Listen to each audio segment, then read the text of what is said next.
Intégré. Attendez, j'ai peut-être résolu quelque chose. Non, non, c'est qu'en fait, là, je passe par chez vous parce que j'ai coupé votre entrée chez moi. Là, si je parle Non, Mais non, c'est direct, qu'en fait, là, je passe par c'est chez vous c'est parce que j'ai normal. coupé votre entrée chez moi. voilà. Ah oui, on est déjà diffusé. Mais là, il y a Non, non, écrit non, qu'on est non, en on a direct. démarré le YouTube, là. On C'est s'excuse normal. auprès des gens, d'ailleurs. Ah oui. D'ailleurs, Ah oui, on est déjà diffusé. Non, non, non, non, on a démarré le YouTube, là. Bon, bah, c'est le direct, hein. oui. D'ailleurs, Mais Bon, ça, bah, c'est le direct, hein. c'est parce que votre micro Oui. passe dans vos haut-parleurs. Donc là, quand je parle, vous avez un écho, c'est ça? parce que Disons que parce que oui, votre et micro le passe son que je vous envoie Donc repasse là, dans quand je votre micro. parle, vous avez un écho, c'est ça? Oui. Disons que oui, et le son que je vous Bon. envoie repasse dans votre micro. Eh bien, comment faire? Réactualisez la page pour voir. On va Je réinitialiser réactualise ça. la page. Voilà, on va Je réinitialiser réactualise. ça. Eh bien, comment faire? Réactualisez la page pour voir. On va Je réactualise réinitialiser la ça. page. Voilà, Je on va réactualise. réinitialiser ça. D'accord. Tam, tatam, tatatatam, tatam.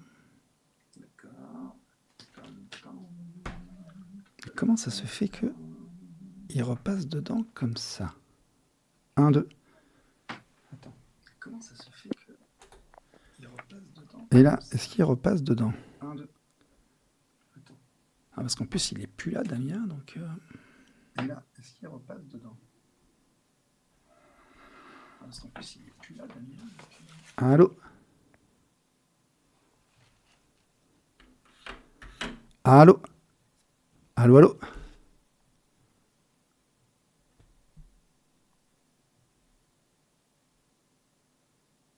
Allô, allô? Bien, bien, bien. Je vais là. Hop. Add to stage. Damien? Ah, est-ce que ça marche? J'ai l'impression que nous n'avons plus l'écho. Il n'y a plus l'écho? J'ai l'impression qu'il n'y a plus l'écho.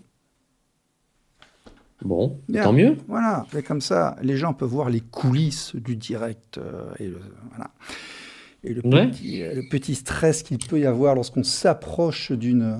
parce qu'il y a une grille, donc il faut démarrer à une heure fixe, il faut rendre à une heure fixe, nous sommes obligés. Voilà. Bon. Bon. Ok. Oui, je disais que j'avais beaucoup rigolé en lisant les pages qui étaient disponibles sur le site de votre éditeur. Ah, de l'éditeur. Oui. Pour quelle raison? Eh bien parce que, ça je le dirai tout à l'heure, mais parce que c'est vous, c'est moi, c'est tous les centaines de milliers de gens de papa qui vont au JAF, c'est nous tous là. Vous avez écrit... Ah oui, mais je comprenais pas le Voilà. terme rigoler. Je Oui. comprenais pas le terme rigoler. Pourquoi Ah si, parce que vous croquez l'environnement, voilà, vous le décrivez, Ah. et Ah oui. oui, voilà, c'est très très bien fait. Bon, on va pas faire l'émission à l'avance, mais oui, c'est voilà, tu le veux pas, faut payer un peu, bon, c'est oui, Ah oui. mais oui. Nous sommes une grande famille, donc on va en parler un peu, ouais, voilà.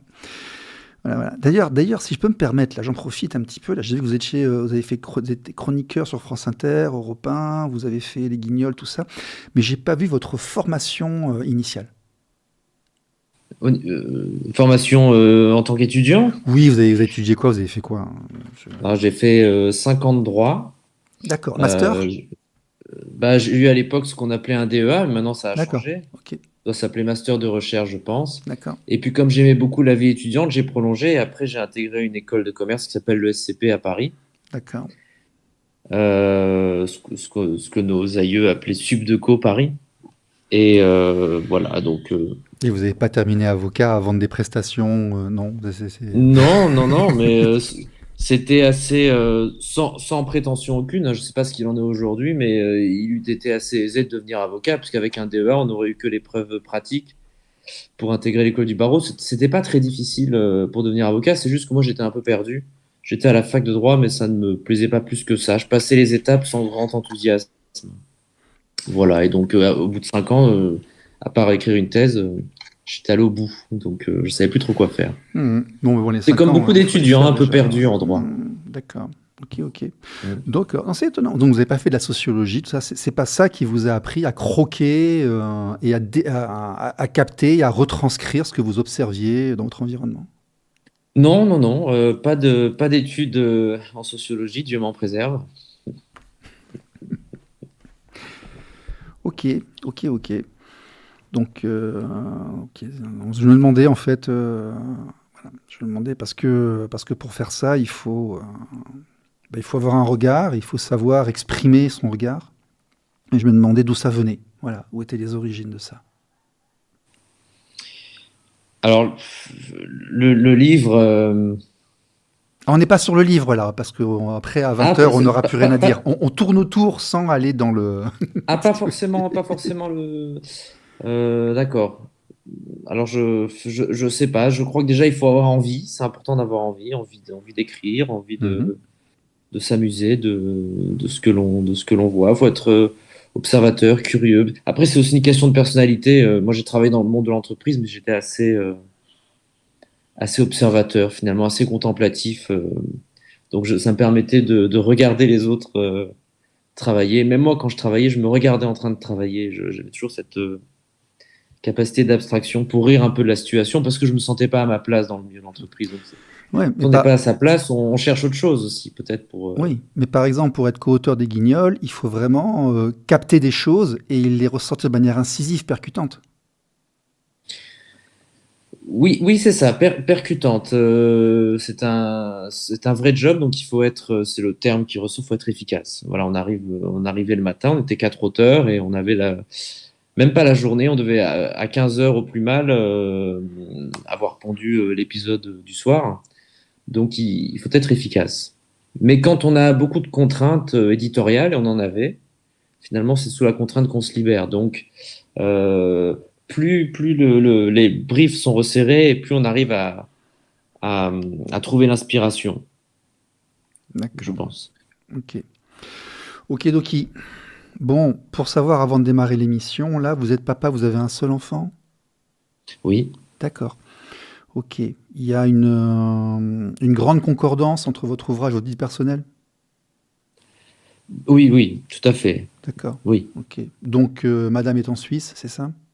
exactement. D'accord. Bon, on a plusieurs cas, là. On en a un assez connu, où madame est en Pologne, c'est compliqué. Ok. Encore que la Pologne est dans l'UE, si je ne m'abuse. Ouais, mais il Peut-être ça parle peut polonais. faciliter. Il parle polonais. Oui, il faut trouver une avocate bilingue. Oui, Il doit y en avoir. ça fait des frais, ça fait des voyages. C'est quoi, Non, non, mais Hmm. je compatis, j'imagine ce que cette personne doit vivre. On avait milité, nous, pour qu'il y ait une harmonisation des politiques familiales au niveau de l'UE, parce qu'on ne peut pas se permettre de parler de protection des enfants ou de gestion des conflits familiaux si chaque pays fait ce qu'il veut à sa manière, quoi. Il faut qu'il y ait des... Voilà, Ouais. l'union n'est pas que économique. Oui, en tout cas, il faut qu'il y ait une coopération, ne serait-ce que au bénéfice des enfants, pour qu'ils ne soient pas privés de l'un ou l'autre parent. Oui, bien sûr. Bien sûr, bien sûr. Dire que dans un pays, ça marche pas forcément bien. Si en plus on met une frontière avec des normes différentes, c'est encore plus compliqué. Oui, c'est vrai. Alors, en matière d'enlèvement d'enfants, il y a certaines conventions qui s'imposent sur les textes nationaux, comme la Oui, Convention de New York, par exemple, la Convention de La Haye, des choses comme ça. absolument. Donc, il y a quand même des textes protecteurs, mais on peut aussi tomber sur des juges un peu provinciaux, un peu bourrins, et qui veulent pas trop en entendre parler, mais après, il faut se battre au niveau des juridictions supérieures, Hmm. qui en général connaissent le droit. Oui, oui, oui, oui, certes. Certes, certes. Quand Après, il... chaque cas d'espèce est différent, donc Oui, oui, c'est oui. toujours difficile. Non, mais il y a un sujet, il y avait un vrai sujet. On s'en était partiellement emparé, nous, à l'époque, parce qu'il y a quand même un vrai sujet. Les populations se brassent. Moi, j'ai un cousin qui a grandi en Italie, qui maintenant est en Bretagne. Monsieur est en Espagne, madame est en Pologne. Tout le monde déménage, fait des enfants. Ça se sépare comme partout, ça se remet ensemble, tout ça. On peut pas se permettre d'avoir une vision locale. Voilà, c'était ça, en fait, Ouais. l'idée qu'il y avait l'an dernier, quoi. Oui, je comprends, mais les juges ne pourront jamais se substituer aux parents et ne pourront jamais empêcher la mauvaise volonté de l'un d'eux si l'un d'eux décide de partir à l'étranger avec un enfant. Après, évidemment, la justice doit intervenir pour protéger l'enfant, protéger aussi l'autre parent qui a des droits. Mais malheureusement, les juges ne peuvent pas, on peut pas mettre un gendarme derrière chaque citoyen, on peut pas mettre un juge derrière chaque citoyen. Donc, Ah, mais il faut un nous, minimum aussi de bon sens de la part des parents, hein. on Il faut avait des arriver à s'entendre, propositions quoi. très simples, nous, par rapport à ça. Hein. Très, très simples. Hein. On ne déménage pas un enfant sans l'accord de tous les titulaires de l'autorité parentale. Voilà. Ah, ça, c'est extrêmement simple. Oui, Un enfant, c'est pas un sac de sport. Quand je dis tous les titulaires, voilà, ça concerne aussi. Mais bon, on ne prend pas un enfant pour aller à 800 km, prendre une semaine de réflexion, si vous ne serez pas d'accord. Il y a les activités extrascolaires, il y a l'école, il y a la vie sociale, mais il y a là, la moi, famille, la belle famille. je suis d'accord. Voilà. Je suis d'accord, ne serait-ce que d'un point de vue moral, Oui, oui, oui. Mais ça, il suffit d'en faire un c'est texte de loi, et puis largement. voilà, hein, on en fait un texte de loi, on Oui, mais l'harmonise. Voilà. c'est compliqué. Puis j'imagine que c'est pas très européen dans le style de venir contrevenir à la liberté des uns et des autres de s'installer là où ils l'entendent. Bien sûr. Et Oui. on peut malheureusement pas empêcher un père ou une mère de s'installer là où il le veut. Et donc après, l'enfant Bah, devient l'objet du conflit. Ben si, Mais si, je suis désolé, à partir du moment où un enfant, il n'y a pas de bouton de reset, c'est pas ma volonté à moi, c'est pas ma propriété, c'est pas une extension de moi que j'emmène ici ou non, là, c'est pas... non, mais alors, Ouais. non, mais un parent peut décider de partir. Mais alors le Oui, bon sens, c'est s'il décide de partir, il ne va pas arracher l'enfant à son domicile, ouais, à ses habitudes de vie. ouais, Ça, ouais. je peux l'entendre, mais finalement, chaque cas est différent. Mhm. On peut pas interdire à un adulte, même parent, il a des responsabilités, on ne peut Ouais, pas lui ouais. interdire de s'installer là où il le veut. Moi, j'ai été victime de ce déplacement, donc Ouais. je, je- Moi j'ai un j'en parle cousin, d'autant plus librement. J'ai un cousin qui, Mais bon, son papa était fonctionnaire, donc il était muté tous les 6 8 mois. Et bien, échec scolaire en classe de cinquième, hein, parce qu'à force de tripler la cinquième, parce que les programmes ne correspondaient pas, voilà, bah, il avait 3 ans de plus, fini, arrêt de l'école, terminé. Donc non, moi je pense que c'est un vrai sujet. On ne déplace pas un enfant comme on déplace un c'est sac un de vrai sport. sujet. Ah ouais, c'est un C'est sujet. un vrai Ouais, ouais, sujet. ouais. C'est un vrai sujet, mais Euh, après, voilà, les juges étudient les cas d'espèce parce qu'ils peuvent estimer aussi que Mm. le parent qui part peut reconstituer des conditions de vie tout à fait. Enfin, je me fais l'avocat du diable, hein, parce Non, que moi, j'entends, parce je que suis plutôt ouais, d'accord avec vous dans le principe. ouais. Mais je suis d'accord avec vous Bon. dans le principe, mais ça me paraît malheureusement difficile de faire un texte Mm. gravé dans le marbre, Mm. interdire aux parents de se déplacer quand il y a un enfant en jeu. Ah non, Je non, comprends non, le non, non, traumatisme non, non, puisque je non, l'ai non, vécu, ils se mais déplacent s'ils veulent, mais pas l'enfant. On prend en direct dans 25 secondes, je vous laisse, je prépare le direct. Hop, hop, hop, hop. Je me mets sur la table principale.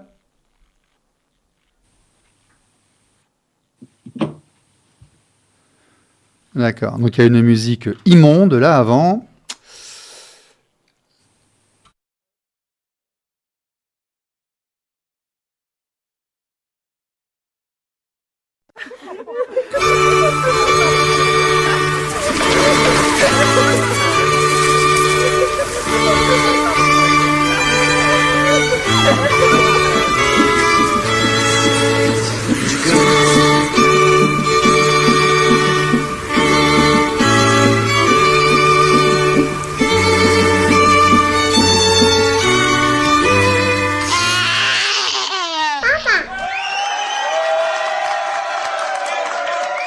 Famille, justice, enfance. Bonjour et bienvenue dans Famille, Justice, Enfance, un nouveau direct depuis le Périgord dans nos studios de Coulommiers-Chamiers en banlieue de Périgueux. Famille, Justice, Enfance, votre émission sur la famille, l'étude sociologique de la famille occidentale contemporaine. Ce soir donc avec Stéphane, nous avons un nouveau direct avec Damien Lecamp.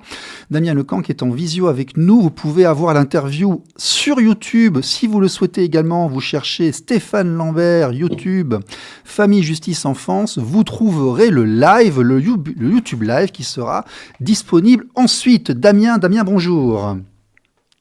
bonjour ou bonsoir. Ou bonsoir, voilà. Sur Internet, il n'y a plus. C'est vrai. C'est vrai. Donc ce sera On n'a pas la bonsoir même pour ce soir et signification. ce sera bonjour pour la rediffusion de mercredi 16h. Alors, Damien Lecamp, je lis sur votre site, Damien Lecamp a écrit des fictions pour la télévision, le web, prête sa plume à des humoristes renommés. Il a été chroniqueur à la radio sur France Inter puis Europe 1 et a coécrit notamment les papiers de Gaspard Proust dans Salut les terriens, puis est devenu auteur des Guignols sur Canal+. Et surtout, il est auteur de l'ouvrage Un père sur le banc aux éditions, on dit comment, Léo Schir Léo Cher. Léo Cher, voilà, Damien. Écoutez, déjà, la présentation vous convient-elle? Oui, Oui. je crois que c'est le communiqué de presse ou le dossier Oui, de presse, c'est ça. donc Non, mais- c'est bon, il n'y a pas. Bon, on va pas d'erreur. rajouter que vous avez C'est fait, synthétique. vous avez C'est fait bien. des études de droit, puis des études de commerce, et puis, bon, visiblement, vous avez un trait de plume et vous arrivez à saisir certaines choses de nos contemporains pour les retransmettre de manière incisive. On va dire ça comme ça, gentiment, poliment.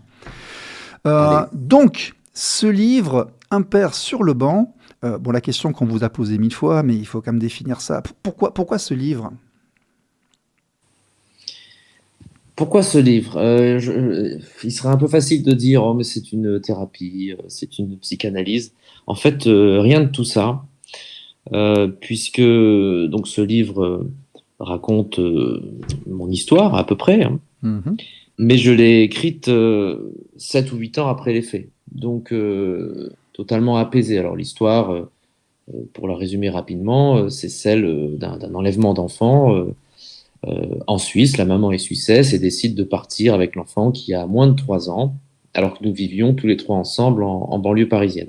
Donc s'en est suivi une longue bataille juridique, une bataille contre moi-même, hein, pour ne pas sombrer aussi, puisqu'il y a l'absence, etc. Enfin, j'imagine qu'on va parler de tout ça.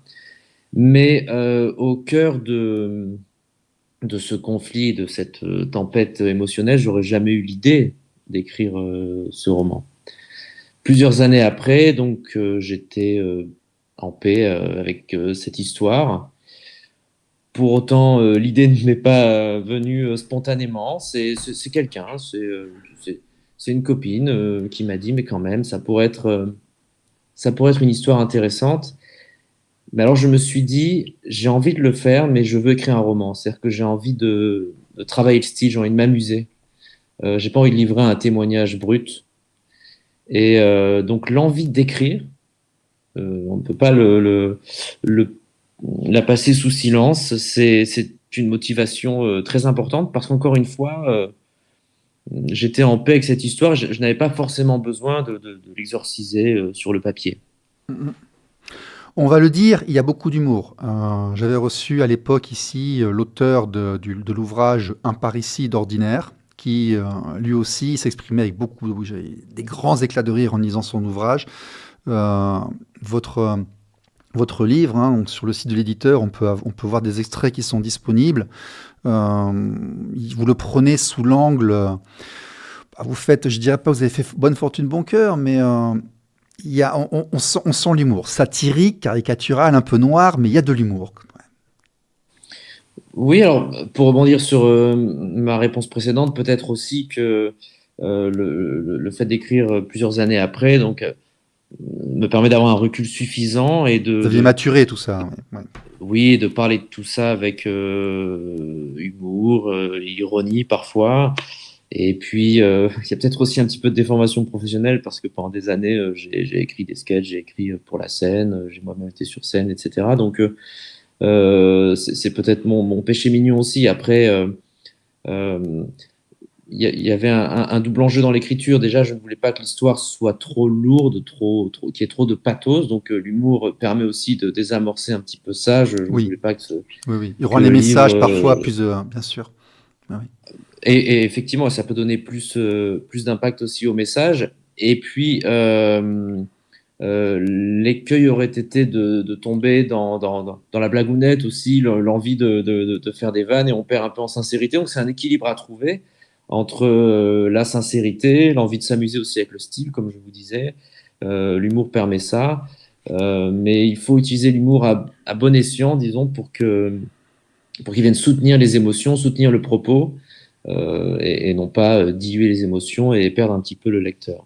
Mais beaucoup de gens vont se reconnaître dans ce que vous avez écrit. Vous savez que l'ADN, je ne sais pas si vous savez, mais l'ADN de l'émission, les auditeurs le savent, au départ, c'était les revendications d'égalité homme-femme dans les conflits familiaux, en fait, c'était les pères qui n'arrivaient pas à voir leurs enfants. Voilà, avec les permanences, avec ce genre de choses. C'était les racines il y a 7 ans, 8 ans, 9 ans.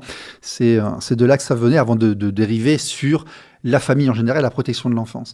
Mais pour avoir assisté, et pour continuer, moi, d'assister à un grand nombre de pères majoritairement, parce que c'est eux qui viennent me voir naturellement, même si voilà, qui sont confrontés au JAF, à ce genre de choses pour la première fois. Ce que vous décrivez dans votre scène d'introduction, mais on s'y reconnaît quasiment tous. C'est impressionnant. Ouais. C'est un schéma, mais que j'ai vu, moi, dans des dossiers juridiques, des dizaines, des centaines de fois. C'est quasiment toujours le même. Tu as un mot qui arrive te disant que voilà, tu vas apprendre que tu es séparé. Et puis au départ, il y a un arrangement qui, on se le fait à l'amiable et puis il est sympa. Et puis quand on arrive un petit peu, l'enfant devient un petit peu, la carotte un petit peu éloignée et on commence à monnayer. Et puis en fait, après, devant le juge, on se fait défoncer.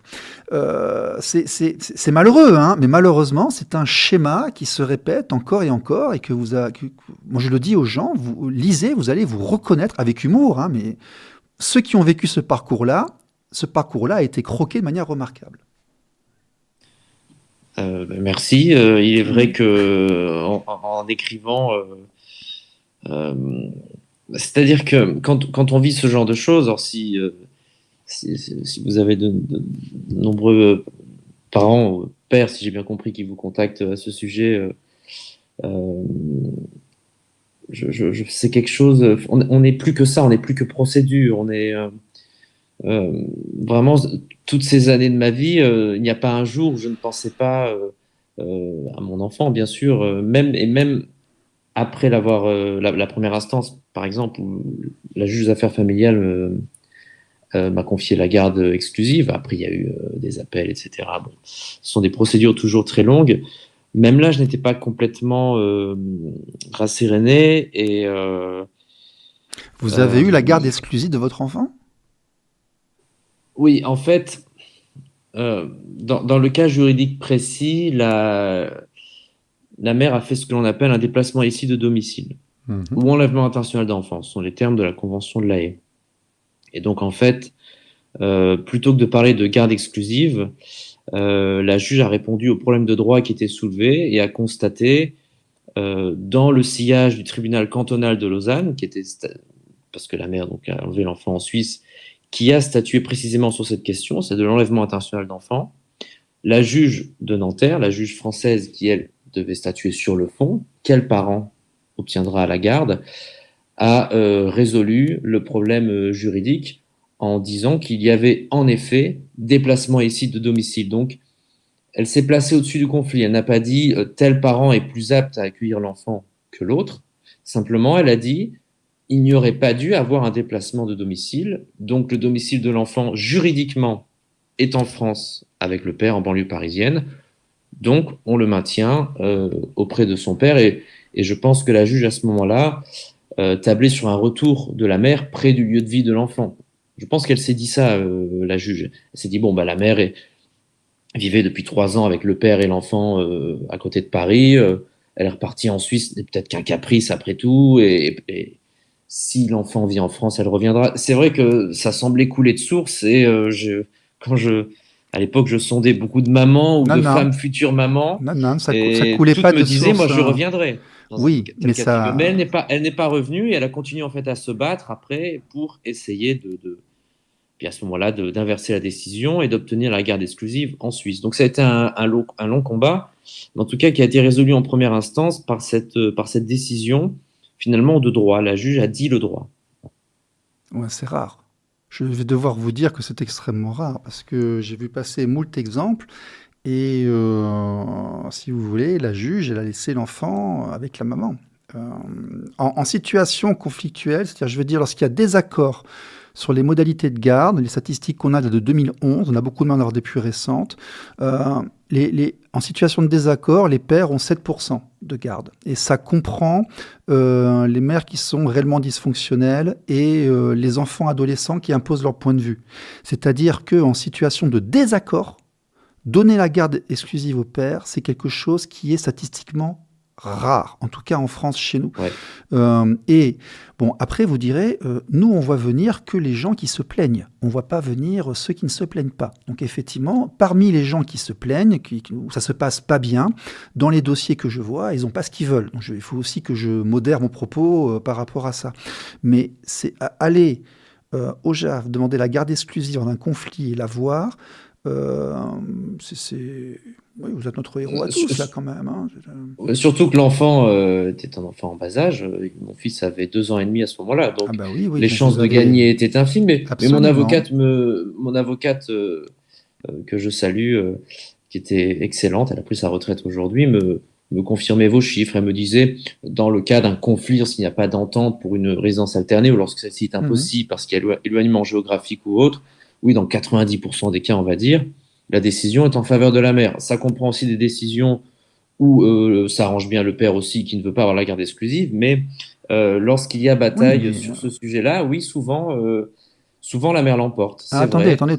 Il y a peut-être ce réflexe de dire l'enfant en bas âge va avec la mère. Oui, mais ça, on l'entend un petit peu trop. Ça arrange bien le père qui ne voulait pas la garde exclusive. À ce compte-là, il n'y a Non, pas dans certains cas. à ce compte-là, il n'y a pas de désaccord. À ce compte-là, il est d'accord. Donc, il ne rentre pas dans la grille de désaccord. Oui. Il y a des gens, effectivement, enfin, Tout à moi, fait. je ne suis pas là pour défendre ceux qui se comportent mal ou qui ne veulent pas, si vous voulez.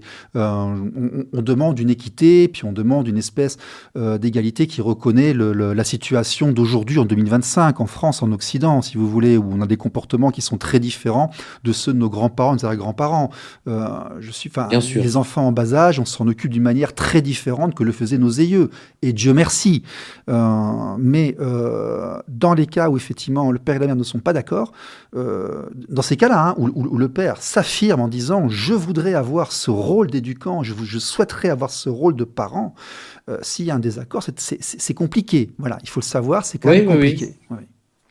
C'est vrai, c'est très compliqué. C'est aussi pour ça que certainement mon éditrice a parié sur ce livre. Il raconte une histoire qui, pour certains, relève peut-être de la fable. C'est statistiquement très rare et c'est un combat très compliqué. Le conseil que m'avait donné mon avocate alors, c'était subissez, soyez une victime. C'est votre seule chance, peut-être de gagner. C'est vrai qu'elle m'avait dit, vous êtes le père. Vous ne partez pas gagnant. Donc subissez. Pourquoi elle m'avait dit ça? Parce que moi je lui avais dit, je vais aller là-bas en Suisse, c'est pas possible. Je vais aller retrouver mon fils, au moins pour le voir. Je comptais même pas faire un scandale, mais juste le voir. Et elle me disait, mais si vous faites ça, ça je l'écris d'ailleurs au chapitre 2, vous allez avoir droit à une volée de témoignages qui diront que vous avez été violent, que vous avez cassé la porte, que vous avez tapé sur la mère, etc. etc. Donc vous avez tout à perdre à faire ça. Le Donc, moindre franchissement de ligne rouge est pénalisé. Tout à fait. Il faut, oui, faut vraiment le dire aux gens. Il faut vraiment se comporter comme il faut parce que la moindre défaillance va être utilisée dans ces cas-là. C'est tout à fait vrai, mais moi je comptais me comporter comme il faut. Je voulais bien juste sûr, revoir mon enfant, ne serait-ce que que le serrer dans mes bras. Et bien voilà. sûr, Donc, bien sûr. Mais il y aurait eu cela en retour. Et donc elle me disait subissez, prenez votre mal en patience, faites ce qu'il faut en termes de procédure, et puis advienne que pourra. Mais c'était son conseil. Et je note d'ailleurs qu'en première instance. Donc la juge a fixé le domicile de l'enfant chez moi, c'est ce que je raconte dans le livre. Mais malgré la distance, c'est vrai que, mais c'est tout à l'honneur de la juge, la mère a eu un droit de visite élargi à raison de 2 week-ends par mois, des périodes de vacances en intégralité, la Toussaint, les vacances d'hiver, etc. Parce qu'elle avait écrit noir sur blanc qu'il était impensable et je peux tout à fait l'entendre, de rompre le lien entre l'enfant et sa mère, parce que la mère est la mère. Mais le parent on ne rompt pas un lien d'attachement qui est déjà établi. On l'a évoqué on est d'accord, mais donc, il y a peut-être ce réflexe encore discutable, parce qu'évidemment, un père investi toujours mieux qu'une mère défaillante, mais dans l'absolu, il y a peut-être encore ce réflexe de dire qu'un enfant en bas âge a un besoin, peut-être, c'est peut-être discutable, il y a des pédopsychiatres qui vous diront que c'est vrai, d'autres que non. Les recherches universitaires récentes montrent que c'est vrai jusqu'aux 4 pattes. en fait, le quatre pattes, qui est le Ouais. prolongement de l'objet traditionnel. Et là, l'enfant n'a plus le besoin. En fait, il se sépare du corps quasiment fusionnel auparavant, et il commence à accéder au monde via des intermédiaires, et le quatre pattes et autres. Et à partir de ce moment-là, il n'y a plus les besoins biologiques. Et les recherches universitaires récentes montrent que l'implication des deux parents est très très très bénéfique à l'enfant, et que le laisser uniquement à la mère lui fait perdre quelque chose. Donc en fait, le père contemporain d'aujourd'hui qui veut être présent auprès de son enfant, 2, 3, 4 ans, en fait, est un père responsable qui fait du bien à son enfant. Il faut le savoir, il faut l'entendre. Mais c'est là, C'est très bien oui, de non, le mais faire. Voilà. je prêchais un converti, évidemment. Oui, mais c'est scientifique, si vous voulez. J'ai les études, j'ai les liens, tout ce qu'il faut pour Oui, ça et oui, tout. Et on n'entend pas assez. Voilà, il faudrait quand même le dire. mais On entend très peu. c'est intéressant cette étude, d'autant qu'à ces études, les avocats ou avocates de mauvaise foi opposent ce qu'ils appellent peut-être ce qui serait communément admis. Par exemple, je me souviens de l'avocate de madame qui, à l'audience, avait dit: tout le monde sait. Tout le monde sait. Quand une phrase commence par tout le monde sait, Ah oui, euh, on sent la malhonnêteté intellectuelle. Tout le monde sait que le temps de la maman, c'est jusqu'à l'adolescence, et que le temps du papa arrive à l'adolescence. Donc j'imagine pour être celui qui vient rompre le lien, le cordon ombilical, etc., et mettre des limites. Ça me paraît un peu tard quand même l'adolescence. Donc évidemment, c'était d'une grande mauvaise foi, mais elle jouait peut-être sur un cliché, sur une croyance communément admise, mais erronée. mhm. Peut-être que effectivement la science vient la contredire, mais moi, c'est l'empirisme qui parle au quotidien auprès de mon fils. Je ne fais que le contredire, puisque je m'occupe seul de lui maintenant depuis 7 ans. Il a 10 ans et demi. Et évidemment que je pense être modestement très important pour lui. Mais je veille évidemment à ce qu'il y ait toujours accès à sa maman, qui a un droit de visite et d'hébergement. Et Mhm. malgré toutes les crasses, euh, je, je, je mets ça de côté et je pense à son intérêt supérieur, et je ne ferai jamais en sorte, en tout cas, de rompre ou de mettre des bâtons dans les roues de la mère pour qu'elle ait accès à son enfant. Vous êtes passé par les permanences pour les pères sur Paris, les SOS Papa, ce genre de choses, juste pour savoir. Non, Du alors tout. non, non pour une raison simple, c'est que, à tort ou à raison, je ne sais pas parce que je n'ai jamais eu affaire à SOS Papa par exemple, mais j'ai entendu que c'était euh, vu comme une association politisée. Je ne sais pas si c'est vrai, mais cela pouvait être mal vu par certains juges, peut-être politisé, mais de l'autre bord. Donc j'ai préféré, alors c'est peut-être bête, mais j'ai préféré prendre une avocate déjà, parce que je ne voulais pas l'image de deux hommes contre deux femmes au prétoire. Euh, et ensuite, c'est vrai que j'ai voulu m'affranchir de toutes ces associations ou autres parce que elles font peut-être un travail formidable. Encore une fois, je suis pas en mesure d'en parler, mais je Hmm. craignais l'image qu'elles D'accord. pouvaient avoir devant le juge. Je voulais Moi, arriver vraiment hier. je voulais dire uniquement au niveau des permanences de soutien et de conseil. Après, c'est beaucoup moins intéressant pour les raisons que vous êtes en train de dire. Par contre, aller parfois dans un... nous, on dit, lorsque vous arrivez devant une situation difficile ou compliquée, entourez-vous, allez créer du lien avec d'autres personnes, faites des échanges d'expériences voilà, avec des personnes qui ont déjà vécu ce même parcours. Mettez-vous à plusieurs pour discuter, pour parler, pour vous soutenir mutuellement. C'est dans ce cadre-là, en fait, que je disais. Oui, je pense que c'est très important. Je ne l'ai pas fait. D'accord. Je ne l'ai pas fait. Néanmoins, j'en ai parlé à mes amis. Enfin, je l'ai fait d'une autre façon. J'en Oui, parlais à mes d'accord. amis, j'en parlais à ma famille. J'avais beaucoup de soutien de femmes d'ailleurs. Donc, encore une fois, c'était pas du tout une question de guerre des sexes ou autre. Non, il faut Énormément sortir de la de. guerre des sexes. Et Voilà, ça, c'est c'est très ça. important. Il Parce faut sortir de qu'énormément de femmes ça. Ouais, autour ouais, de ouais. moi, elles connaissaient très bien l'histoire et elles étaient à 100% de mon côté. Mm, mm. Donc, si, non, c'est vrai qu'il est très important d'en parler. Euh, mais c'est comme quand on souffre d'une maladie, on peut en parler, on peut.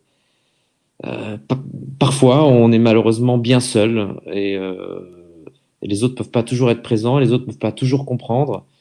Et il faut aussi accepter, être prêt à affronter seul ce genre d'épreuve. Il faut en avoir conscience que l'on est seul, et il faut être armé pour pas être déstabilisé, parce qu'il y a des moments très sombres lorsque l'on est privé de son enfant et qu'on fait tout pour le revoir et que cela semble impossible. Oui, puis il faut dire aussi que l'environnement judiciaire est un environnement qui est violent. On se demande Oui, d'ailleurs pourquoi une c'est froid. séparation se passe Oui, au c'est tribunal. froid. Le tribunal, c'est pour punir. On se demande pourquoi on arrive dans ces lieux avec ces gens qui, normalement, parlent à des criminels ou à des délinquants qui sont là uniquement pour voir les choses uniquement de manière conflictuelle, qu'il faut payer, et puis qui sont là parler de nos enfants comme des boîtes de raviolis. Parfois, on se pose la question. Bah, c'est pour ça que j'insiste aussi, ne serait-ce que pour la démarche, même si elle est inopérante, je pense que c'est toujours un bon point d'aller voir d'abord des médiatrices familiales. Ce Voilà, sont plutôt des médiatrices et pas des médiateurs d'ailleurs. Ça, exactement. c'est important Oui. parce que si c'est rejeté par l'autre partie, la juge, là encore je dis la juge, que les JAF sont essentiellement des femmes, la juge notera qu'une partie a quand même a quand même eu une bonne volonté à essayer de nouer ou renouer le dialogue. Et puis si d'aventure l'autre partie accepte, c'est toujours intéressant de se retrouver devant une médiatrice. Moi j'ai eu l'occasion de rencontrer avec la mère aussi, parce que lors d'une autre intervention d'une JAF, parce que j'ai connu beaucoup d'audiences, une juge a même imposé un passage devant une médiatrice. Est-ce que ça a C'est bien, apporté ses c'est fruits rare, concrètement? mais c'est Je ne bien. sais pas, mais en tout cas, ça permet de discuter. Après, Et ça se c'est tente. toujours pareil. Il faut Ça se tente, déjudiciariser au non, maximum et il faut tenter dès qu'on le ça peut. c'est sûr. Non, Nous, mais les de meilleurs toute façon, résultats moi, qu'on a sont des bien avocats qui sûr. ont fait des formations, justement, de négociation et qui ne se comportent pas comme des mercenaires ou des snipers. Ce sont des gens qui essayent toujours, qui sont pas dans le conflit. Et c'est ceux-là, nous, on voit, qui obtiennent les meilleurs résultats sur la durée.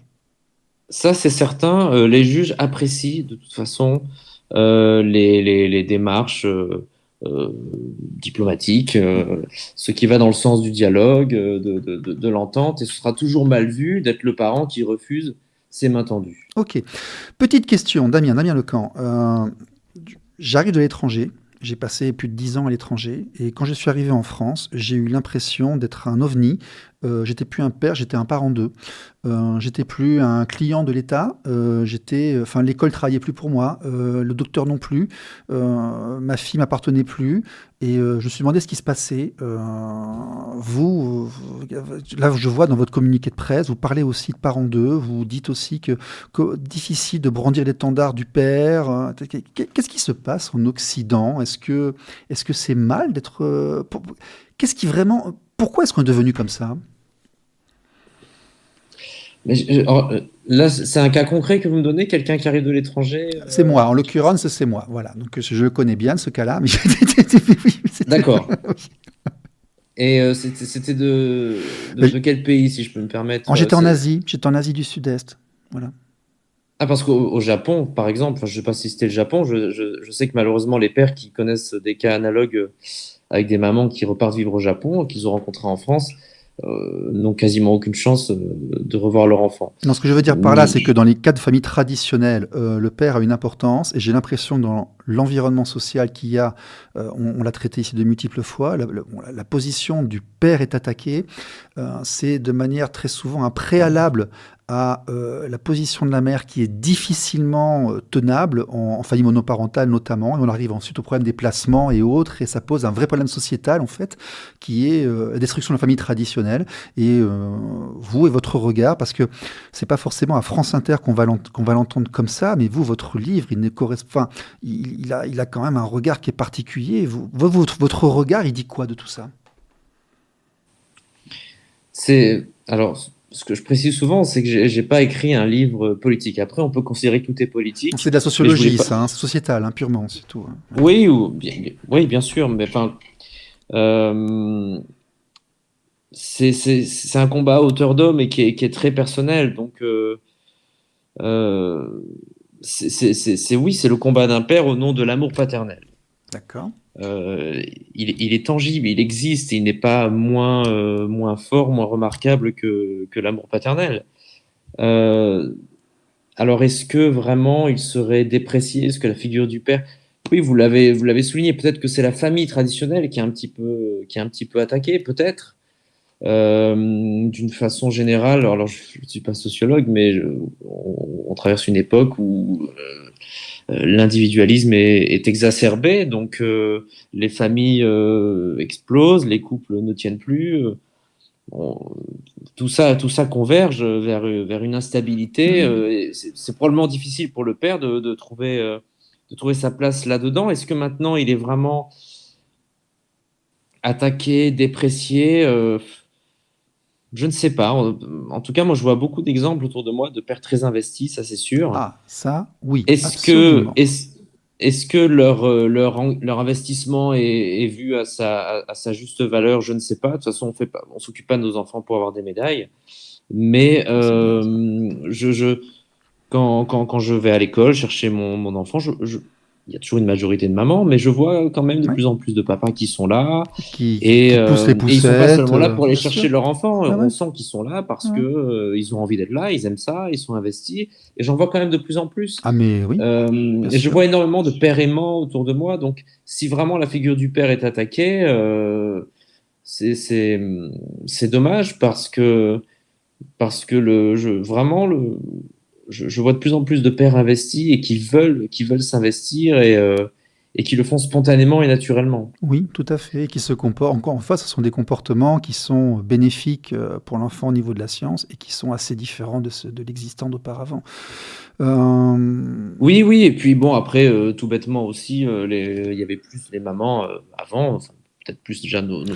grands-mères étaient à la maison, elles étaient un petit peu assignées à ces tâches-là. Dans la société traditionnelle, Depuis la révolution j'y industrielle. vais à grands traits, hein, j'y vais à On grands en a traits. parlé Et avec aujourd'hui, les deux Catherine parents Castelnau. Ouais. travaillent. On en a parlé Castelnau-Meunier, c'est depuis la révolution industrielle. Dans le bas peuple, avant, c'était quand même assez C'est équilibré. ça. Donc, voilà. Il a fallu faire des femmes, des consommateurs et des consommatrices comme les autres. On les met dans le système Hum, marchand, il n'y a pas de problème.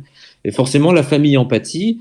Et s'il n'y a plus un parent à la maison, que ce soit le père ou la mère, eh bien chacun doit aussi assumer ses tâches. C'est toujours pareil, il y a une part de micro, une part de macro. oui. Ça vient de nous, on a envie de s'investir, mais il y a aussi l'organisation de la société qui fait que si on fait des enfants, on est même obligé et contraint de s'investir un minimum parce que l'autre Il y a une n'a volonté plus de l'État. forcément le temps Il y a une aussi. volonté de l'État aussi de s'introduire dans la famille pour, je dis presque éduquer les enfants et leur transmettre des valeurs qu'il estime être prépondérantes. Donc ça, On voit après, au ça niveau des aussi. programmes scolaires, par exemple, au niveau des programmes scolaires, des choses comme ça. De tout, en fait, l'intrusion de l'État, elle se voit au niveau des services sociaux, la définition des violences intrafamiliales, si vous êtes dans une société traditionnelle, comme on peut voir au Maghreb, en Afrique, ou en Asie du Sud-Est, le parent, en fait, est beaucoup plus présent auprès de son enfant qu'il ne peut l'être en France. L'État l'est beaucoup plus que dans ces pays-là. Ah oui, oui, oui, oui. Oui, j'ai un ami qui vit en Thaïlande avec une Thaïlandaise. Donc, il Ah me ben voilà, moi raconte j'étais là-bas, voilà. combien la famille Oui, thaïlandaise, enfin, l'éducation de l'enfant est l'affaire de toute la famille. D'ailleurs, tout le ouais, monde ouais, ouais, tout à participe, tout fait. le monde. Et puis, les mamans, pour le coup, sont extrêmement investies et délestent beaucoup, d'ailleurs, les papas de leur travail d'éducation. Alors je propose, si vous le voulez, hein, si vous voulez bien, qu'on poursuive cette discussion sur notre direct YouTube. Je dis aux éditeurs de RLP qu'on se voit la semaine prochaine. Portez-vous bien, soyez sages, la suite des programmes sur RLP. RLP. Radio libre en Périgord. Famille, justice, enfance.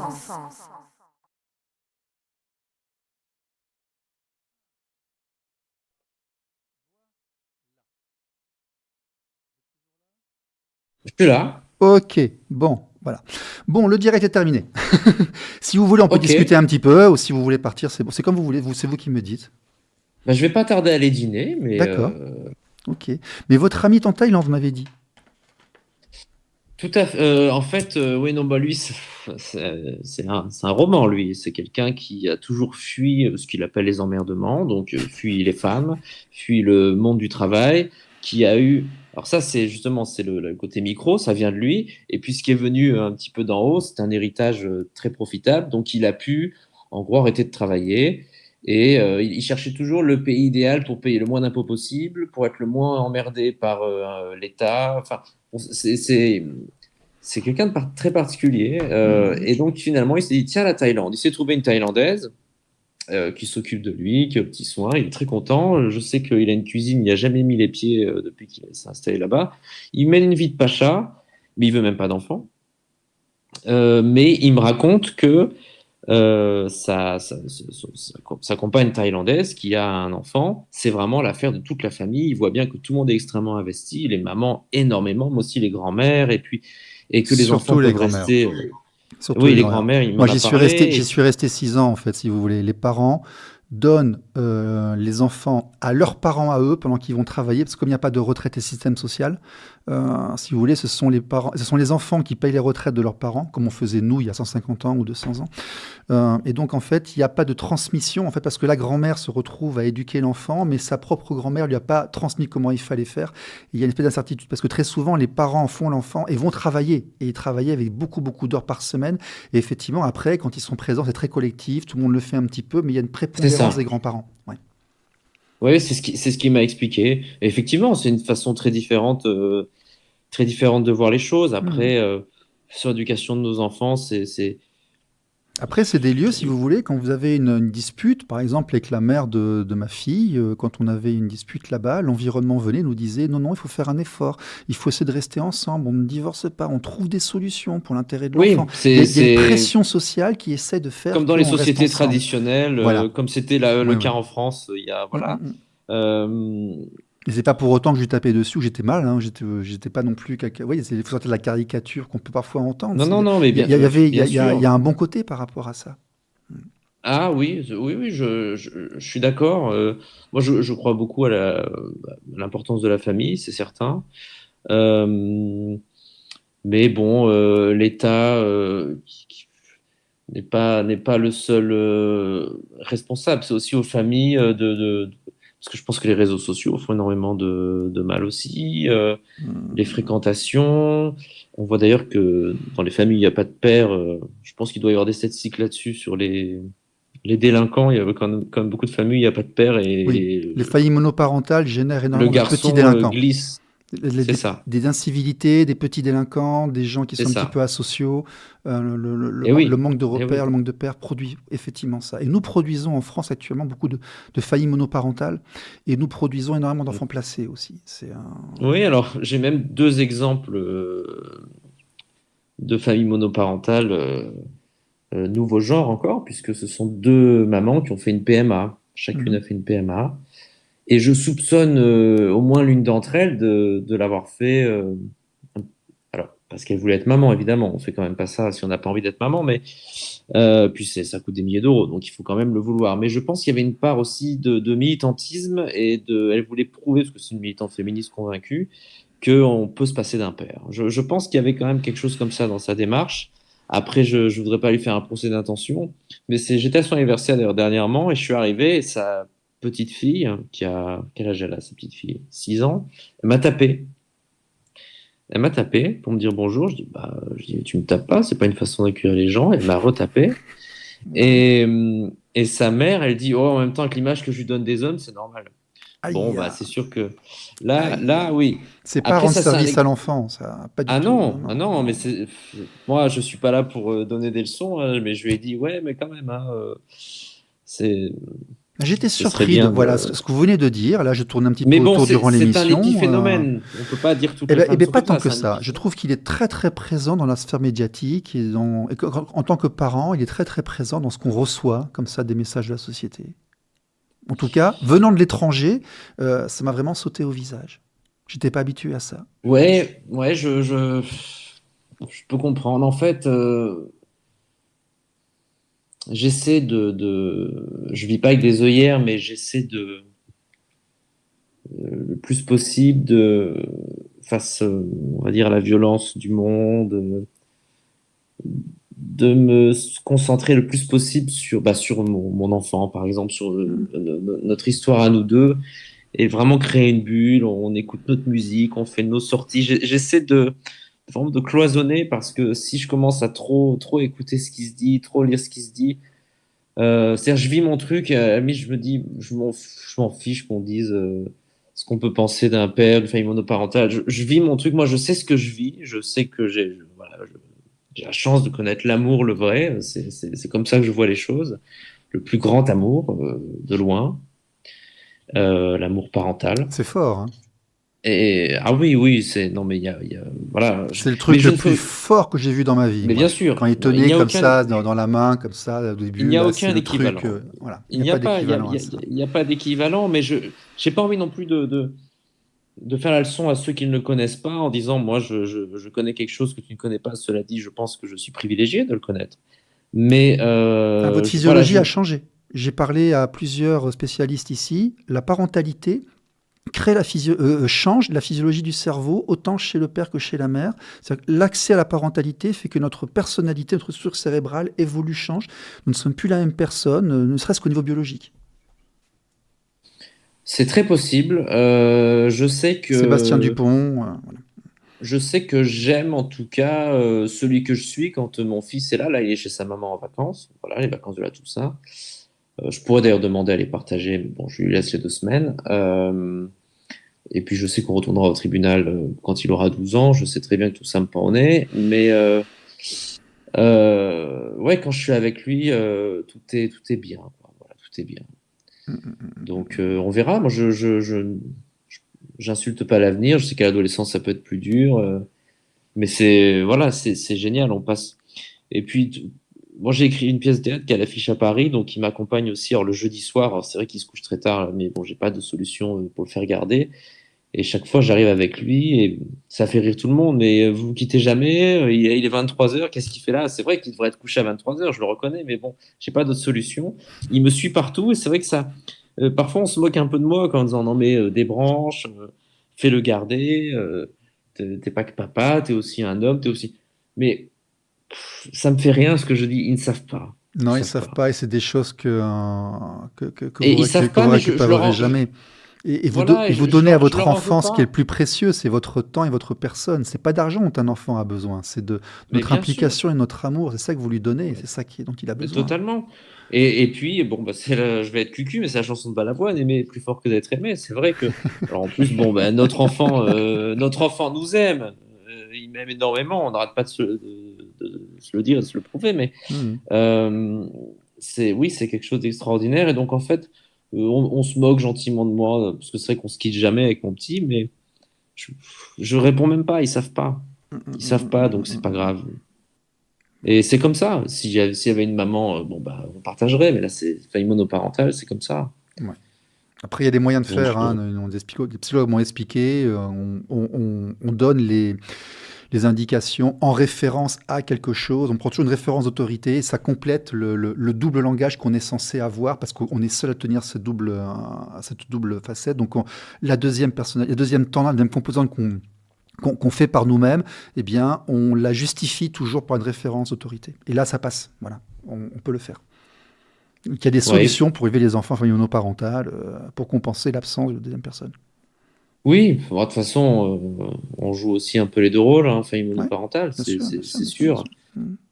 Après, je me pose pas trop de questions. Je fais les choses, je vis les choses. J'ai pas lu de guide. Je fais peut-être des erreurs, hein, mais je sais pas. Juste, je vis. Oui, comme tu dis, je donne un maximum d'amour et puis voilà.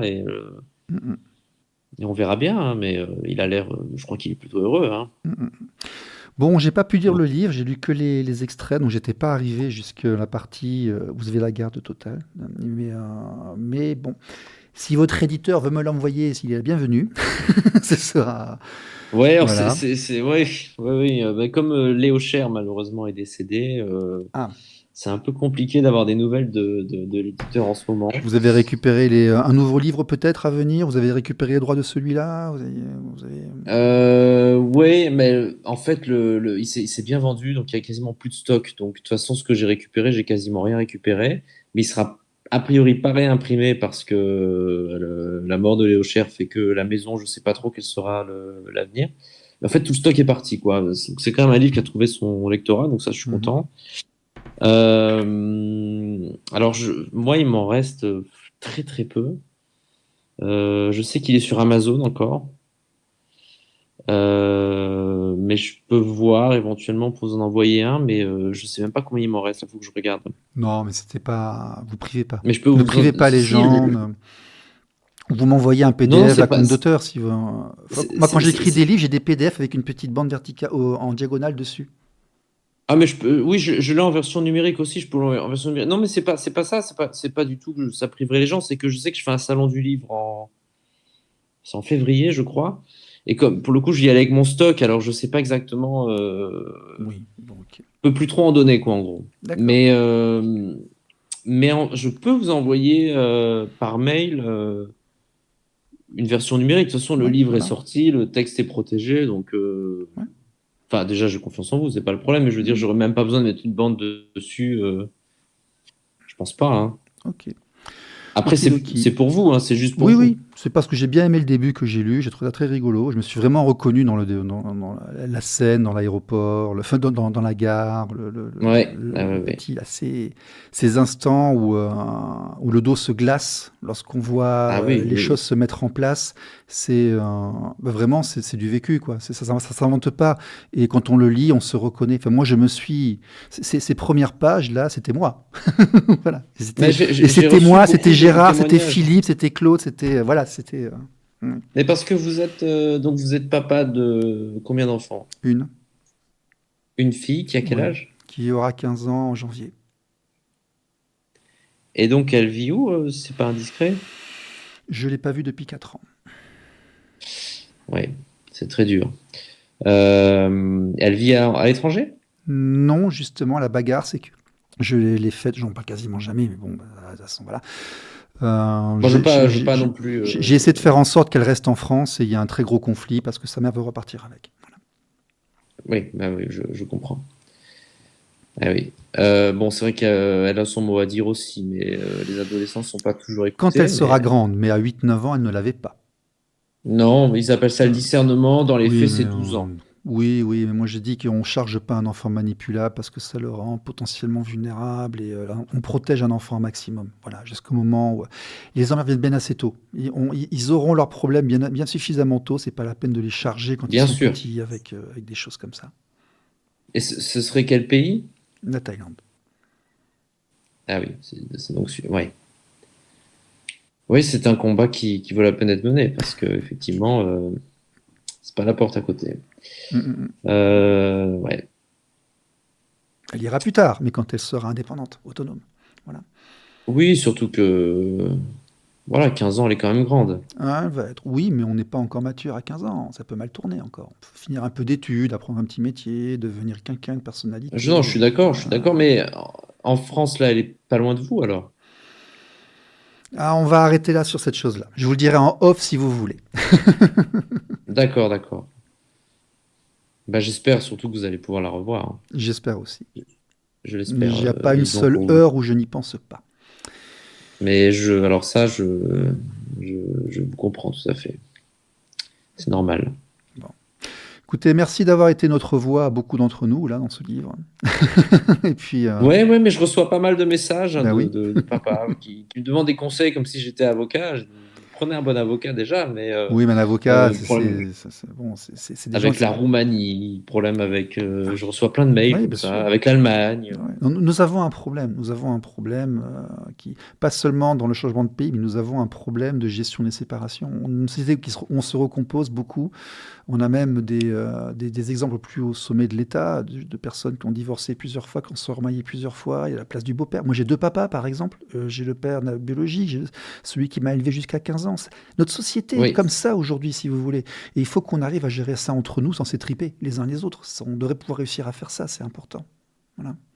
c'est un vœu pieux, mais oui, Oui, mais c'est j'espère, un ouais. combat il faut aussi en parler. Y a pas, c'est partie de ce que nous sommes, hein. Voilà. Ouais, tout à fait. Non, mais ce sont des questions fondamentales. Mhm, tout à fait. Bon. Merci, bonne soirée à vous. Merci Stéphane et toutes mes meilleures pensées alors pour votre Merci. combat. Merci, merci. Je coupe le YouTube. Au revoir. Aïe, le YouTube est terminé. Bon, tout va bien? Et il est parti.